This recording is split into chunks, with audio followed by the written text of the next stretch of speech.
Hey, what's up? It's Jim, and this is the Old Review Omnibus, Volume 12. In this Old Review Omnibus, it's going to be an action and suspense-themed episode, volume, whatever this is. It's going to feature 3 reviews that are already on the Rough Cuts, but are new to this channel, and then 2 reviews that are not currently up on YouTube and haven't been for quite a long time. One hasn't been up for like maybe over 5 years or something, which is now coming back to light. So yeah, you're getting some new stuff and some stuff that you probably haven't seen before. I'm just going to run through what these were and all that stuff, and so you sort of know the background, I guess. So the first one I'm going to have is going to be Death Wish 3, which I haven't really ever reviewed any other Death Wish movies, but this one is quite ridiculous. I saw it at a screening that Alex Winter hosted. I saw Freaked first, which I don't know why I didn't review Freaked, but I didn't. And then Death Wish 3, and I thought Death Wish 3 was amazing. It's ridiculous. It's violent.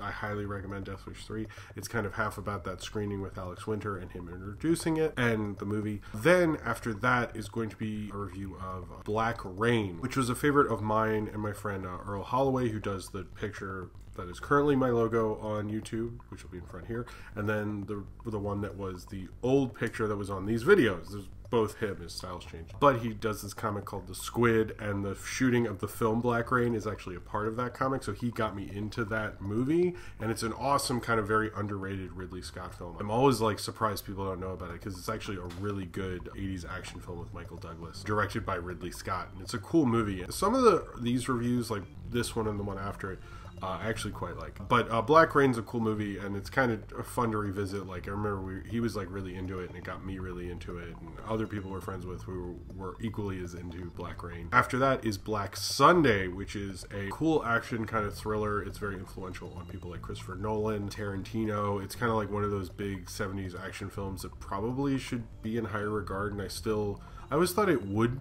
be at this point. I'm not sure why it isn't. It's really good. It's about terrorists who kind of come and try to rob the Super Bowl. Black Sunday, it's a cool action thriller, and I kind of go into that and how they actually shot it during Super Bowl 10 and all the controversies, and they actually found it at the time, and I talk about this in the review, but in case you don't watch that part, I don't know. They felt it was unbelievable to have a terrorist attack on U.S. soil, and actually in a very gracious move to counter program the Super Bowl in England, another channel actually played Black Sunday, the Super Bowl after 9/11, which is like, fuck you guys. Actually, I think that's funny. And they showed Black Sunday, which is an awesome movie. In other ways, you think it's really appropriate, so I'm less annoyed. Never mind, I take that back. Not fuck you guys. The one after this is The Mechanic. This review, you're probably like, but I've seen this early review from you. You posted on your Tumblr and all that stuff when the last Jason Statham Mechanic movie came out because they made a sequel. I'm sure you totally remember that, but there's a chance you may have seen this one more recently. YouTube kind of came after me, and I decided, like, I'm just gonna take it down, basically. So it's been down maybe a year or something like that. It hasn't been down for like really that long, but I've just, with the older reviews, I'm not really gonna fight copyright stuff on them, so they just sort of kind of phase into these videos. So The Mechanic is in here, and I actually think it's a pretty decent review. It's at a time where I used to do this thing where I wouldn't review the movie that was out if it was a remake of something. I would just review the original, so I did that with The Karate Kid, and I did it with Robin Hood, the Disney version instead of the Russell Crowe version, which shows how long I've been doing this. But anyway, yes, so The Mechanic, it's a pretty good review, and when I used to have pictures up here and all this stuff. And these are all done in my past apartments. But the last one, Ghost Rider, is from a long time ago when I used a different kind of setup. I would stand instead of sitting like I am right now, and my hair is like crazy, and it's a lot different. So if you want to peek into my past, it's definitely, you can do that with Ghost Rider, I guess. Anyway, I hope you enjoy these 5 reviews, and I hope you enjoy this kind of delving into action and suspense movies, particularly of the 70s and 80s and one of the 2000s. Well, anyway, they're action and suspense movies, and I hope you enjoy them, and I will see you at the end of the video. Hey, what's up? It's Tuesday. I'm Jim here for the Rough Cuts, and today's film is Death Wish 3. The reason I saw Death Wish 3 is I was going to a screening of Freaked, and Alex Winter, who directed Freak, was there to answer questions, do a Q&A after Freak and introduce Freak, and then afterwards he was going to introduce Death Wish 3, which was his first, I guess, major film acting job. He had been acting since he was about 10, but this is his first thing that really I think anyone can find, I guess, or that's not a TV commercial. It's his first real movie. He has a small part as one of the thugs in it. I haven't seen Death Wish 2. I kind of never wanted to because Death Wish 1 came out in the early 70s and Death Wish 2 came out in like 82, and then this one came out in 85. So you can imagine, and I heard the sequels to Death Wish, like the body counts get even more ridiculous. So Alex Winter came up, he did his whole thing for Freak, which was fun, and then after Freak he came up and he introduced this film. And he talked a lot about how basically this was his summer job, because they filmed this in London. They didn't film this in New York. Oh no, you can't film it. That makes too much sense and I guess would cost more. They obviously later, like, a small unit and Charles Bronson came and shot certain parts in like downtown Brooklyn and throughout Manhattan, or that's what it looked like to me. But you can kind of tell some of the people do look a little British, and you're like, there's a lot of English people for a neighborhood in East New York. The original Death Wish, I think, has a sense of realism to it. He doesn't just go off and start killing people right away.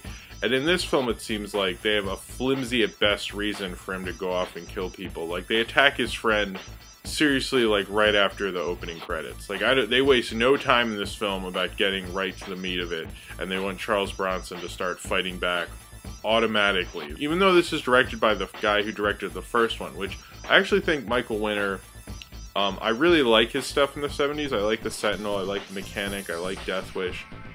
This is a different Michael Winter. 70s Michael Winter and 80s Michael Winter are different. And Alex Winter at the thing actually said he didn't really like Michael Winter, but if I had worked on Death Wish 3, I would think so also, because the editing is so bizarre and has this weird kinetic energy. Like, it feels like the first Death Wish on a major cocaine bender. The crime in this is like so extreme and almost cartoonish. You take the crime of the original Death Wish, which was pretty bad, and like pumped it full of steroids, and like there's a ton of gangs everywhere and everything's going to hell and things are exploding. Like, there's a lot of explosions. There's one part where his girlfriend is in this car. To kill her, they roll the car down. They like let the car brake go and they knock her out, and the car rolls down, and when it bumps into another car, instead of having a minor collision, which was probably what would happen, they just burst into flames, like they explode, and it's like,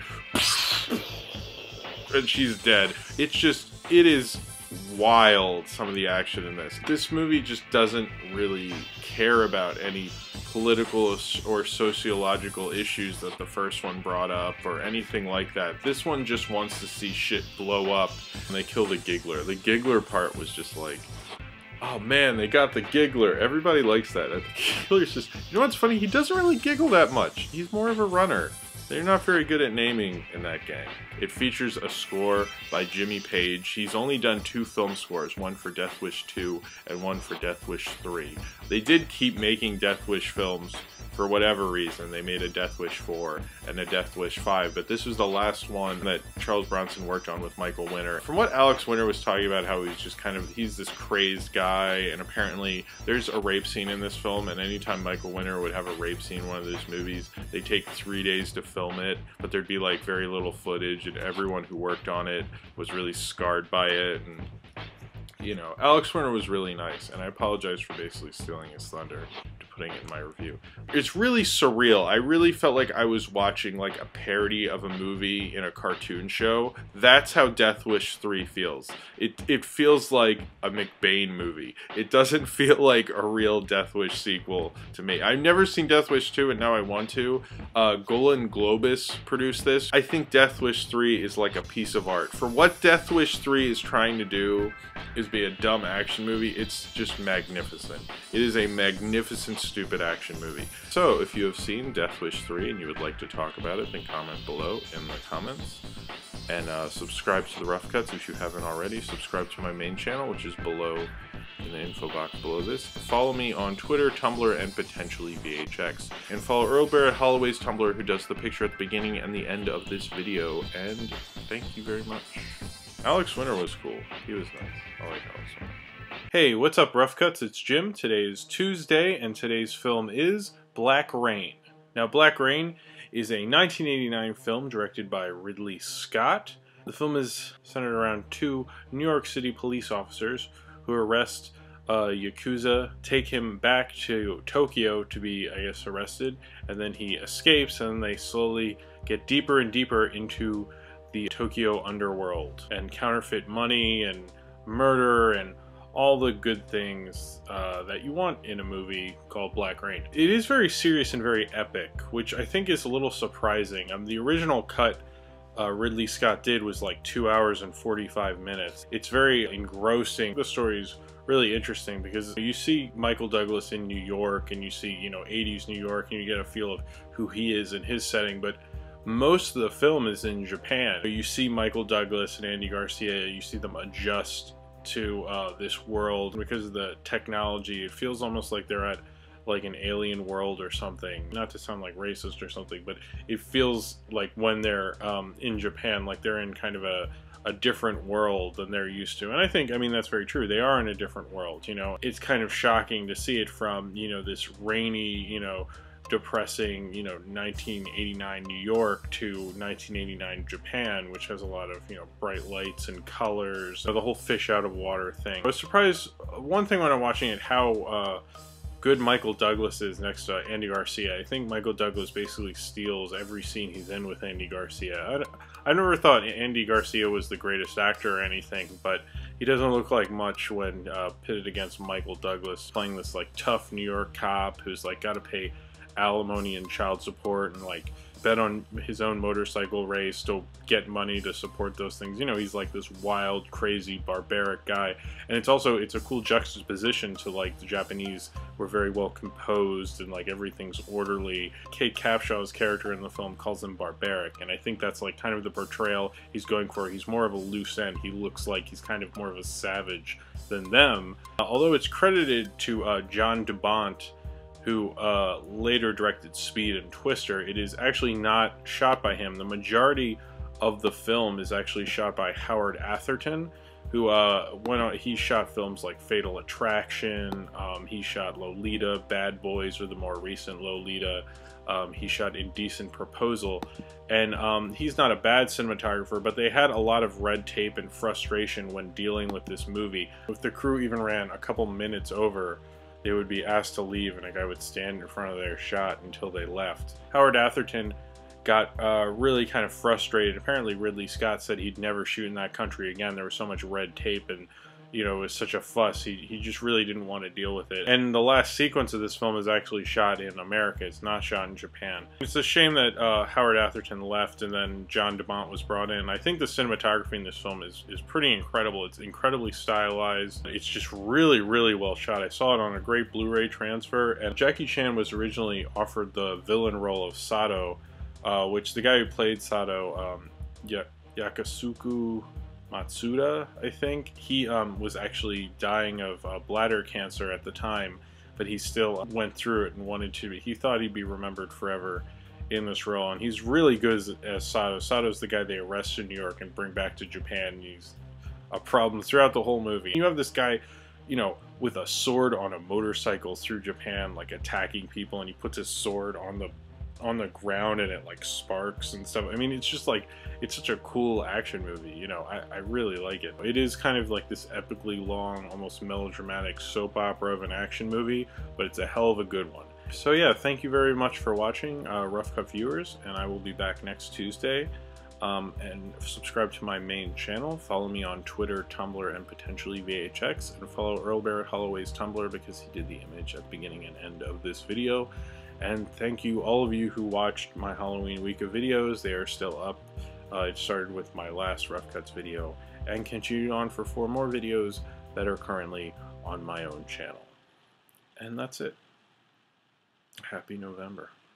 Originally, Paul Verhoeven was asked to direct this, which I'm kind of curious to have seen Paul Verhoeven Black Rain around this period, but I'm fine with RoboCop and all that. Hey, what's up? It's Tuesday. I'm Jim here for the Rough Cuts, and today's film is Black Sunday.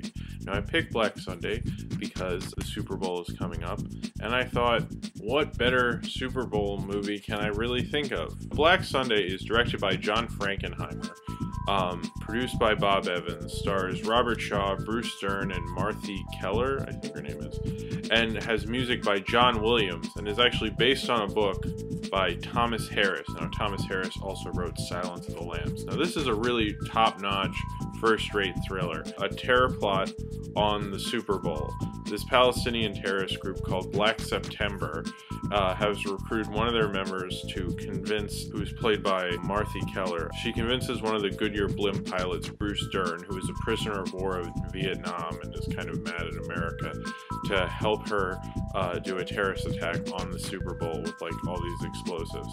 And Robert Shaw, who is part of Israeli intelligence, and then some FBI are trying to stop them from doing this. Even though this film is made in 1977, it really feels like a thriller you'd see now. Like, particularly, I mean, I know Christopher Nolan is very influenced by this movie, and a lot of his style is influenced by this movie a great deal. And especially, like, there's an opening scene where Robert Shaw, and he's like attacking these terrorists hideout. One part is this amazing tracking shot that goes on and on with like handheld. There's a lot of handheld in this, and sometimes a lot of editing. And it's kind of surprising how modern it is. And if you don't really like to see a lot of older films, I actually think this would be a good choice for you. The way he directed it has become so influential on things like, you know, the Bourne films and Chris Nolan, or at least that's what I get from this film. I've never been a huge fan of Frankenheimer, but this film really turns me around because it was just so exciting and very engaging. And you have this amazing score from John Williams the same year he did Star Wars,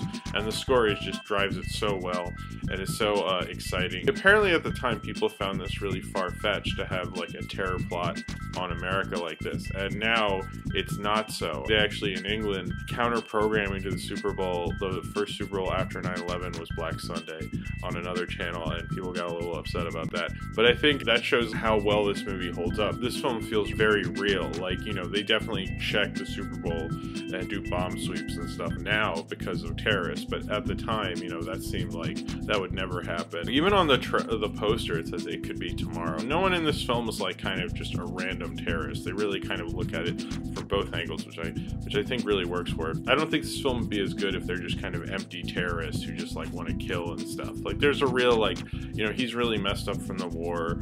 He got divorced. He was in solitary confinement for over a year. He's just got mental scars, and so it seems believable why he's doing this. You know, he really wants this. That's something that makes this film a little more powerful. Oh no, they're gonna blow up the Super Bowl. You know, they have a lot of determination. This really means something to them. This is very important to them, and that's like almost scarier. I think the thing that really rings true is that it's like something that they know is important to America, you know, and like they don't want to cancel the game because it's the Super Bowl. You know, the guy said you can't cancel the Super Bowl. It's like canceling Christmas, and that's like shows like how important it is to our culture, and that's like kind of why they want to destroy it. The test marketing for this film was so great, they thought it would be just as big as Jaws, and you know, they had one of the stars of Jaws, Robert Shaw, and you know, Bruce Dern was a kind of a big star, and they thought it would do really, really well. It was kind of disappointing, but I actually think it's incredibly exciting, and I really like it. They actually shot this film during Super Bowl 10 because Frankenheimer worked out a deal. They did it so if you watch the game, you couldn't tell they were filming a movie during Super Bowl because it's the Goodyear blimp. They had to like, John Frankenheimer basically threatened them and said, you know, I'll just get my own blimp and like paint it and make it look like the Goodyear blimp, and you know, then you'll just have to deal with it. So they gave it to him, but he had kind of a good relationship with them because of the film he made, Grand Prix. I love Robert Shaw's character. I mean, I like Robert Shaw in anything, and this is just after he'd done like Taking a Pelham 1, 2, 3 and Jaws, and this is like the perfect era for him, in my mind at least. Probably one of my favorite thrillers from the 1970s, Black Sunday. And it's kind of a fun movie to watch around the Super Bowl because it takes place during the Super Bowl, at least the end part does. I highly recommend it. I don't know how you can find it because it's kind of hard to find, unfortunately. Tarantino references this film in Kill Bill, but not really, because he's referencing the trailer of this film when they have the split screen of the nurse. In the film, it's not a split screen, but in the trailer, it is a split screen. I couldn't find this trailer on YouTube. If anyone can, I'd appreciate a link below, or if it's on some other site or something. Not that you should ever go to any other sites that aren't YouTube. So, thank you very much for watching Rough Cut viewers. If you have seen Black Sunday and you would like to talk about it, then comment below in the comments. Subscribe to the Rough Cuts if you haven't already. Subscribe to my main channel, which is in the info box below. Follow me on Twitter, Tumblr, and potentially VHX. And follow Earlbear at Holloway's Tumblr, who does the picture at the beginning and the end of this video. And thank you very much for watching.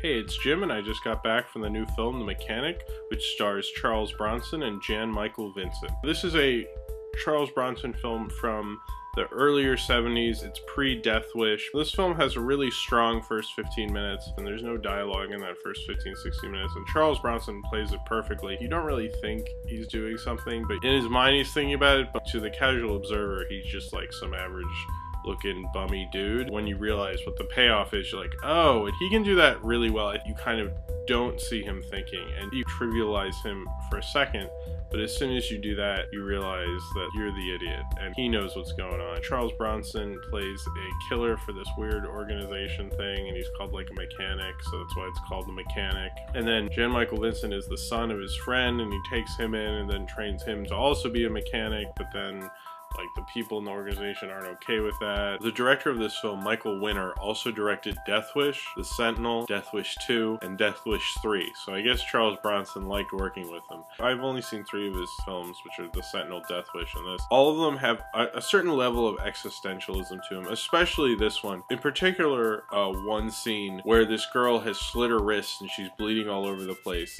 And Jan Michael Vincent says to her, "It's your choice, it's your life. You didn't want it. We don't care," kind of thing. And he's just sitting there, like, keeps bleeding and bleeding. Charles Bronson's character has given up. And you see that again in Death Wish. It's very 70s, and I think any director who's big now, if they were working in the 70s, they would probably, especially the early 70s, they would probably have to use some existentialism. He really builds the Charles Bronson character very well.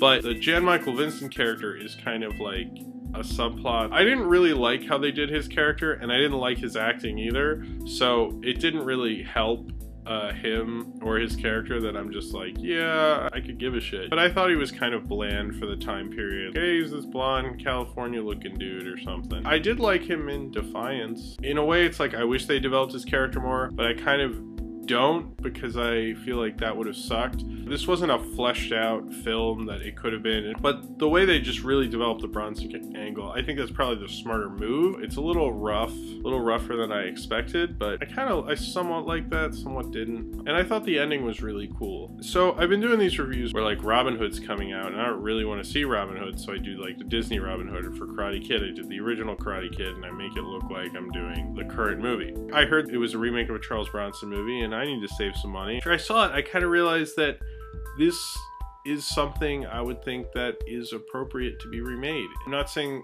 the Charles Bronson movie is bad, I don't think that, but I think that it's the kind of concept that if you got the right writer and director and stars in it, it could be something really fun. After I saw it, it's like the theory that I was using to make this kind of video was almost disproved by the film itself. Sometimes remakes maybe aren't such a bad thing. The guy who directed the remake did When a Stranger Calls. I don't think Jason Statham is anywhere close to what Charles Bronson was. Ben Foster, though, I think he's probably better than Jan Michael Vincent, but maybe when I see The Mechanic, I will change my mind. However, if you're like me and you like to go to the theater but you want to save money, this Mechanic, the one with Charles Bronson, is on instant Netflix.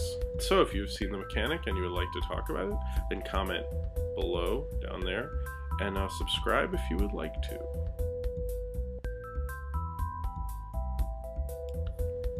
But aren't we all mechanics in our own something?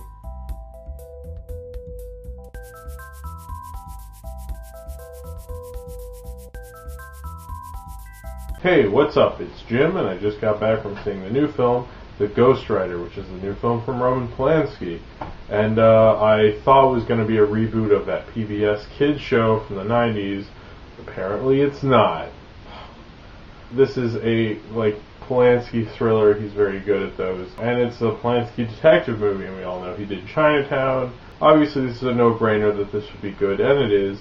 I think really when I was watching it, I realized this is like almost a genre crime thriller. It doesn't go beyond that. It's a good genre mystery. I don't think it's like an excellent, huge, mammoth film you have to go see. You could probably rent this, but it is good, and you will be satisfied with it. And it does kind of like it works very nicely, you know. I mean, there are some Polanski touches, but I really disagree with everyone keeps saying that this shares this theme that started in Repulsion and in Rosemary's Baby. Like, there are all these things happen that are outside of the protagonist's control. And I don't know about this in this film, because Ewan McGregor is kind of like, I mean, he's investigating it, so he's kind of going and doing the things that gets him in the trouble. So, I don't know.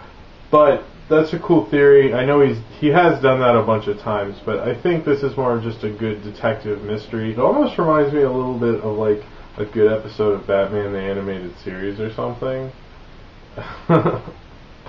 Pierce Brosnan's good. I mean, he's not in it very much. Everyone else was good. Ewan McGregor, I think, kind of helped set the tone. He kept it kind of more adult and kind of subtle, you know. I mean, it's Polanski, so there's some things that you're like, where was that? I mean, did that?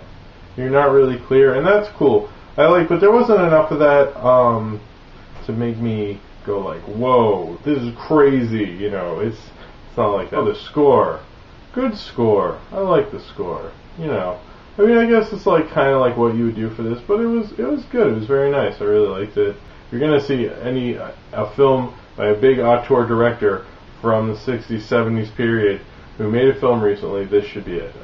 I think it's really good. It's not like a real film you would discuss. It's just kind of like, yeah, that did work, you know. Obviously, Pierce Brosnan is supposed to be like a Tony Blair type, and there's a lot of allusions to like what happened in the past decade with all that stuff. So that, you know, that makes it a little more interesting. Yeah, so if you've seen The Ghost Rider and would like to talk about it or whatever, then comment down there below, and subscribe if you would like to. And that's about it.